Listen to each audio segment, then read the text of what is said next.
넷째, 부처님 일대기. 불교는 부처님의 가르침이고 지금은 고따마 부처님의 가르침이 남아있는 시대이다. 그러므로 현 불교는 고따마 부처님의 가르침이다. 고따마 부처님은 어떤 분이셨는가? 먼저 우리 고따마 부처님은 지금으로부터 사아승지 10만 우주 대겁 전에 수메다라는 이름으로 대부호의 아들로 태어났다. 수메다는 부모가 죽자 모든 재산을 다른 이에게 나누어 주고 출가하여 수행자가 되었다.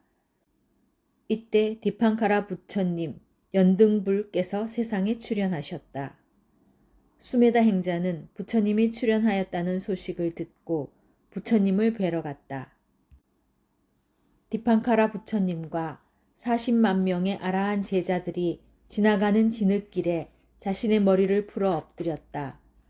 디팡카라 부처님은 먼 미래를 막힘없이 아는 지혜로 깊이 생각하고 행자에게 다음과 같은 수기를 주신다.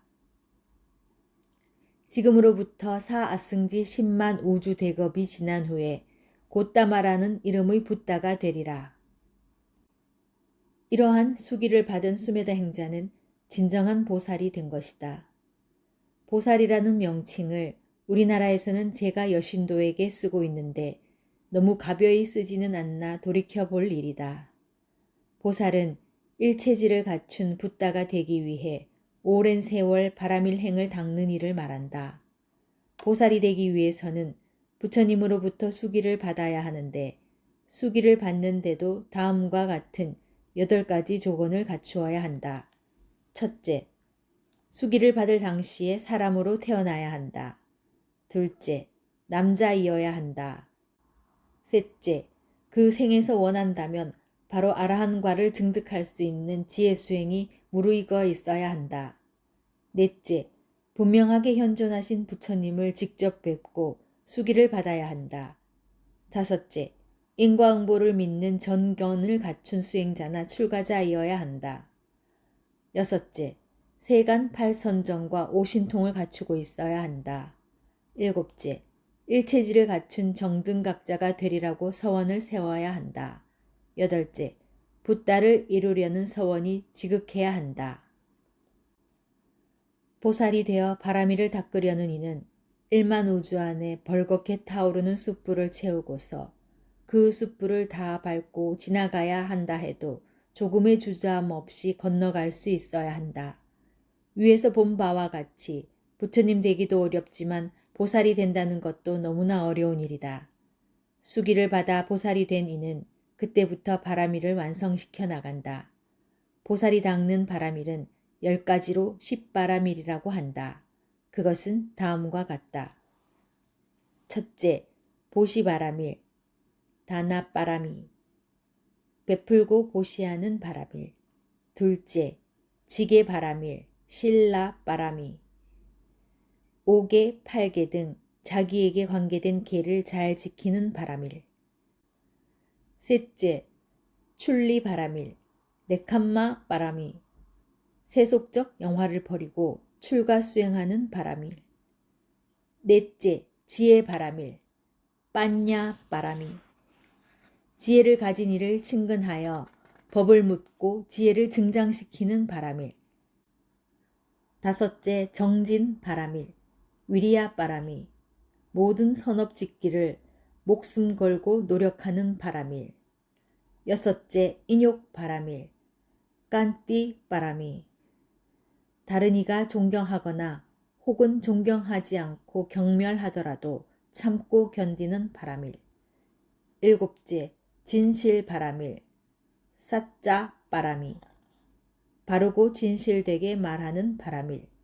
여덟째, 결정 바라밀, 아디타나 바라미, 선업 지음에 물러나지 않고 동요됨 없이 단단히 결정하는 바라밀.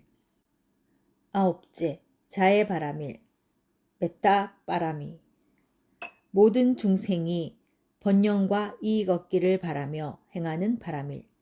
열째, 평온 바라밀, 우페카 바라미, 좋아하거나 미워하지 않아 치우치지 않게 행하는 바라밀. 위와 같은 씹바라밀은 세 가지 단계로 닦는다. 첫째, 기본 씹바라밀. 각각의 바라밀에 대해서 외부에 있는 재산 등 여러 가지를 포기하며 성취하는 바라밀. 둘째, 중간 씹바라밀. 각각의 바라밀에 대해서 자신의 크고 작은 몸의 부분을 버리며 성취하는 바라밀. 셋째, 최상 씹바라밀. 각각의 바라밀에 대해서 자신의 생명까지 버리며 성취하는 바라밀. 예를 들어 보시 바라밀에서 기본 바라밀은 다른 이에게 자신의 재산을 나눠주는 등의 바라밀로 성취된다.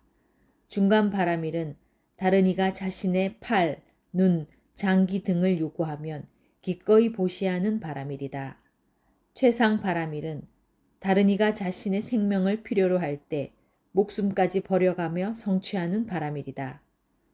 이렇게 각각의 10바라밀이 세 단계로 성취되어 총 30바라밀이 있게 된다. 고따마 부처님의 전신인 보살은 이러한 30바라밀을 사아승지 10만 5주 대겁 동안 닦아 완성하고는 도솔천에 태어나 붓다가 되기를 기다린다. 그때의 수명은 57억 6천만 년이다.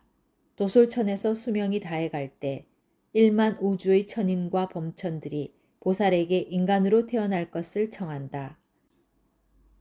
이에 우리 고따마 부처님은 지금의 인도 까빌라 왕국의 수토다나 왕과 마하마야 왕비가 부모로 적당하다고 여기고 인도 음력 6월 보름에 왕비의 몸에 입퇴하고 10달 후 기원전 624년 4월 보름 금요일에 룸비니 동산에서 태어나셨다.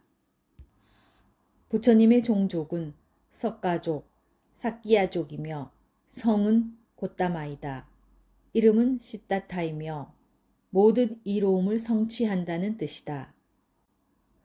어머니인 마하마야 부인은 왕자가 태어난 지 7일 만에 돌아가시고 왕자는 이모인 마하빠자빠띠 고따미에 의해서 양육된다. 왕자가 태어난 지 5일째 되는 날에 바라문들에게 왕자의 상호를 보게 하였는데 그들은 이렇게 말했다. 왕자가 세속에 남으면 전륜 성왕이 될 것이고 출가하면 붓다가 되어 뭇 중생을 제도할 것입니다. 이 말을 듣고 왕은 태자가 출가할까봐 태자 나이 16세가 되자 야소다라 공주와 결혼을 시킨다. 태자가 29세가 되었을 때 동산으로 놀이를 나가다가 동문에서 노인을 보고 남문에서 병든 사람을 보고 서문에서 시체를 보고는 삶은 즐길 만한 것이 아니고 윤회는 두려운 것이라고 여긴다. 그는 북문에서 출가 수행자를 보고 자신도 출가하여 수행자가 될 것을 결심한다. 출가를 결심하고 난 후 태자의 아들이 태어났다. 이에 태자는 장애가 생겼구나 라고 탄식하였다. 이로써 부처님의 아들 이름은 장애라는 의미의 라훌라가 되었다. 아들이 태어나던 그날 밤 태자는 시중 찬다와 함께 칸딱가라는 말을 타고 성을 나와 출가하였다. 태자는 출가하여 숲에 이르러 머리를 자르고 화려한 왕자의 옷을 버리고 가사를 걸쳤다. 이러한 왕자의 출가는 너무나 위대한 것이다. 보통의 인간이라면 자신의 행복한 삶을 버릴 수 있을까? 태자로서 최고의 안락한 생활을 누리다가 삶의 본질적 괴로움을 보고 출가 수행자가 되려는 마음을 낸다는 것은 너무나 어려운 일이다. 태자의 출가는 자신의 평안을 위해서가 아니라 고통받는 인류 전체, 아니 모든 존재의 진정한 평화를 위한 결단이었다. 태자는 출가하여 알랄라 깔라마에게서 무소유 처정을 배우고 우따까 라마뿌따에게서 비상비비상 처정을 배웠다. 이러한 세간 선정은 번뇌를 제거하지 못하고 해탈로 이끌지 못한다고 알고는 스승들을 떠나 우루벨라 숲으로 가서 고행을 시작했다. 이때의 고행은 어떠했는가? 직접 부처님의 말씀을 들어보자. 사자후에 대한 큰경에서 부처님께서 사리붓다 존자에게 설하신 내용이다. 사리뿌따여, 그 가운데 나의 고통스러운 삶은 이와 같았다. 나는 벌거벗고 편의를 거부하고 손가락을 빨고 오라는 초대를 거부하고 머물라는 환대도 거부하고 제공된 음식을 거부하고 할당된 음식을 거부하고 식사의 초대도 거부했다. 나는 하루 한 번 식사를 했고 이틀에 한 번 식사를 했고 사흘에 한 번 식사를 했고 엿새에 한 번 식사를 했고 7일에 한 번 식사를 했다. 이와 같이 해서 보름에 한 번 하는 정기적인 식사를 실천했다. 나는 오로지 야채만을 먹거나 기장만을 먹거나 생쌀만을 먹거나 다둘라 쌀만을 먹거나 하타초만을 먹거나 쌀겨만을 먹거나 반즙만을 먹거나 참깨가루만을 먹거나 풀만을 먹거나 쇠똥만을 먹었다. 나는 머리카락과 수염을 뽑는 수행을 추구하는 자로서 머리카락과 수염을 뽑아버렸다. 나는 앉는 것을 거부하고 계속 서 있는 자로서 앉는 것을 거부하고 계속 서 있었다. 나는 웅크리고 앉는 것을 유지하기 위해 애쓰는 자로서 계속 웅크리고 앉았다. 나는 못이 박힌 침대를 잠자리로 사용하는 자로서 못이 박힌 침대를 사용했다. 나는 저녁까지 하루 3번 목욕 재개하는 자로서 하루 3번 목욕을 실천하며 살았다. 이러한 다양한 방법으로 나는 몸을 괴롭히고 학대하는 것을 추구했다. 나의 고행은 이와 같았다. 부처님께서는 이와 같은 고행을 행하였다. 하지만 이러한 극도의 고행도 태자가 바라던 해탈로 이끌지는 못했다. 이에 태자는 극심한 고행이 아무 이익이 없음을 깨닫고 고행을 버리고 다시 음식을 먹게 되었다. 이때 수행을 같이 해오던 5명의 수행자는 태자가 타락했다며 그를 버리고 떠났다. 태자의 나이 35이 되는 4월 보름날 수자따의 우유죽 공양을 받으시고 보리수나무 아래에 앉았다. 보리좌에 앉은 태자는 살갗과 힘줄과 뼈만 남고 피와 살은 다 말라버리더라도 깨닫지 못한다면 결코 이 가부좌를 풀지 않을 것이다. 라고 결심하고 정진하였다. 붓다가 될 태자는 해가 지기 전에 마라의 군대를 물리쳤다. 그렇게 하여 4월 보름날 초저녁 모든 전생을 기억해서 아는 숙명통 지혜를 얻었다. 한밤중에는 하늘눈의 지혜를 얻었다. 먼동이 틀 무렵 일체지를 얻어서 붓다가 되었다. 깨달음을 얻은 후 부처님께서는 다음과 같이 읊으셨다. 즉, 다음의 개송은 부처님의 오도송이 된다. 수많은 삶, 윤회 속을 헤매며 집 짓는 자를 찾았지만 찾지 못하여 계속해서 태어남은 괴로움이었네. 오, 가래라는 집 짓는 자여, 이제 그대를 보았으니 그대는 더 이상 집을 짓지 못하리라. 석가래는 부서졌고 대들보는 뿔뿔이 흩어졌으며 마음은 열반에 이르러 가래의 소멸을 성취하였노라. 법부경 개송.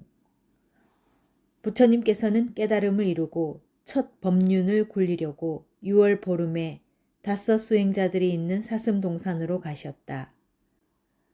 붓다가야에서 사슴동산까지는 18요자나, 기려의 단위 1요자나는 약 13km, 지금의 200km가 넘게 떨어진 거리이다.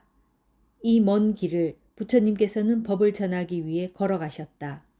오비구들에게 최초의 법문을 하셨는데 법문 내용은 초전 법륜경에 잘 나와 있다. 부처님께서 깨달음을 얻으시고 처음 법을 설하신 것이니 너무나도 중요하다. 그 처음 설법은 다음과 같다. 비구들이여, 수행자가 가까이 하지 않아야 할 2가지 극단이 있다. 무엇이 둘인가? 하나는 저열하고 촌스럽고 범속하고 성스럽지 못하고 이익을 주지 못하는 감각적 욕망들에 대한 쾌락의 탐닉에 몰두하는 것이다. 다른 하나는 괴롭고 성스럽지 못하고 이익을 주지 못하는 자기 학대에 몰두하는 것이다. 비구들이여, 이러한 두 가지 극단을 의지하지 않고 열애는 중도를 완전하게 깨달았나니 이러한 중도는 안목을 만들고 지혜를 만들며 고요함과 최상의 지혜와 바른 깨달음과 열반으로 인도한다. 비구들이여, 그러면 어떤 것이 열애가 완전하게 깨달았으며 안목을 만들고 지혜를 만들며 고요함과 최상의 지혜와 바른 깨달음과 열반으로 인도하는 중도인가? 그것은 바로 8가지 구성 요소를 가진 성스러운 도이니 바른 견해, 바른 사유, 바른 말, 바른 행위, 바른 생계, 바른 정진, 바른 색임, 바른 삼매이다. 비구들이여, 이것이 바로 열애가 완전하게 깨달았으며 안목을 만들고 지혜를 만들며 고요함과 최상의 지혜와 바른 깨달음과 열반으로 인도하는 중도이다. 부처님의 최초 법문은 중도에 관한 것이다. 이러한 중도는 수행자는 감각적 쾌락을 추구하지도 말고 자신을 괴롭히는 극단적 고행도 추구하지 말라는 말씀이다. 이러한 법문은 부처님 당신이 태자로서 29년간 감각적 쾌락을 누리고 출가하여 6년간 고행을 행하였지만 둘 다 잘못됨을 스스로 알게 된 것이다. 부처님께서는 다시 중도의 내용을 8정도의 실천이라고 초전 법륜경에서 설하고 계신다. 부처님께서는 녹야원에서 처음 법륜을 굴리고 그해 안거를 그곳에서 나셨다. 안거 석 달 동안 야사와 그의 친구들 55명이 출가하고 아라한이 되었다. 안거가 끝나자 60명의 아라한 제자들을 불러놓고 전법 선언을 하신다. 비구들이여, 나는 인간계와 천상계의 모든 결박에서 해방되었도다. 그대들도 역시 인간계와 천상계의 모든 결박으로부터 벗어났도다. 비구들이여, 이제 나아가 많은 사람들의 안녕과 행복을 위해 이 세상에 대한 자비심에서 신들과 인간들의 이익과 안녕, 행복을 위해 두루 다니라. 두 사람이 한 방향으로 같이 가지 말라. 그래서 시작도 훌륭하고 중간도 훌륭하고 끝도 훌륭한 이 법을 의미와 표현을 구족하여 더할 나위 없이 완벽한 이 법을 선포하라. 세상에는 눈과 과히 흐리지 않은 사람도 있는데 법을 듣지 못하면 그런 사람들마저 바른 길에 들 기회를 놓치게 되고 말 것이다. 세상에는 법을 이해할 수 있는 사람들도 있을 것이다. 나는 세나 니가마의 우루엘라 숲으로 나아가서 법을 설하여 1000명의 출가 고행자들로 구성된 결발 수행자 형제들의 마음을 돌려놓을 것이니라. 율장 대품의 건도부에서. 이와 같이 부처님은 전법 선언을 하시고 당신께서도 대열반에 드시는 그날까지 전법의 길을 멈추지 않으셨다. 모든 존재의 번영과 안락을 바라고 모든 존재들에게 자애로운 마음을 가지라고 가르침을 주셨다. 말리까의 경에서 부처님은 다음과 같이 설하셨다. 마음으로 사방을 찾아보건만 자신보다 사랑스러운 자 볼 수가 없네. 이처럼 누구에게나 자신이 사랑스러운 법. 그러므로 자기를 사랑하는 자, 남을 해치지 마세. 우리 모두는 자신이 가장 소중하다. 다른 존재들도 자신이 소중하다고 생각한다. 자신의 번영과 평안을 바란다면 다른 이의 안녕과 번영을 침해하지 않아야 한다. 그러므로 이제껏 불교 역사에서 불교 이름으로 전쟁을 일으키지 않고 붓다의 이름으로 성전을 부르짖는 어리석은 일은 없었다. 진정 불교야말로 자비와 평화를 가르쳤다. 수타니파타의 자애경에서는 다음과 같이 자애를 펴라고 하신다. 어느 누구도 어디에서도 다른 이를 속이거나 멸시하지 말아야 하니라. 몸과 입으로 괴롭히거나 화내는 마음으로 서로가 서로에게 고통을 주지 말아야 하니라.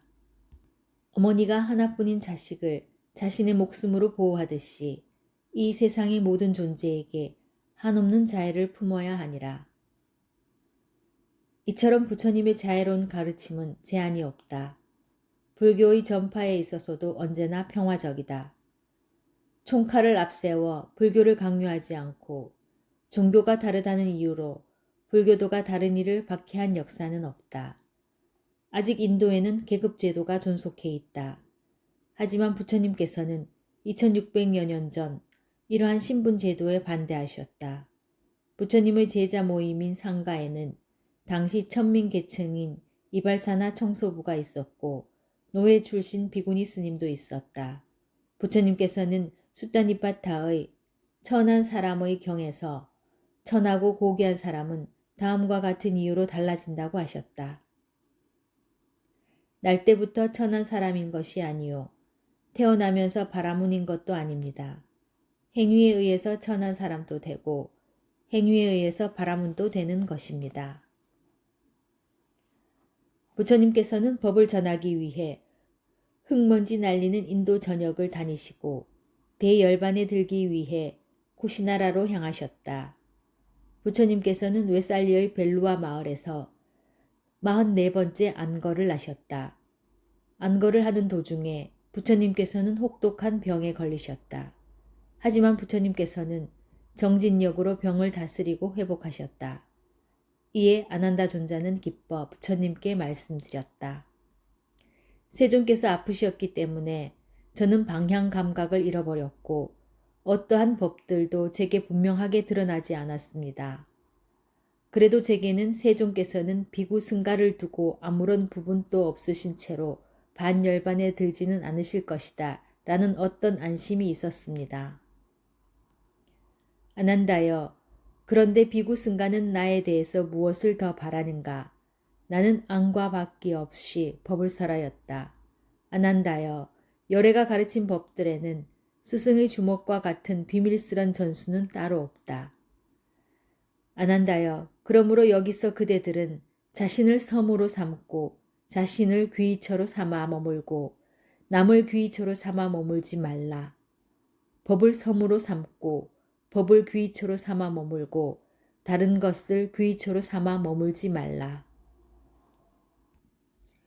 그러면 어떻게 비구는 자신을 섬으로 삼고 자신을 귀처로 삼아 머물고 남을 귀처로 삼아 머물지 않는가?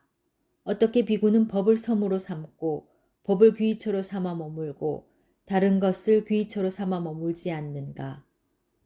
비구들이여, 여기 비구는 몸에서 몸을 관찰하며 머문다.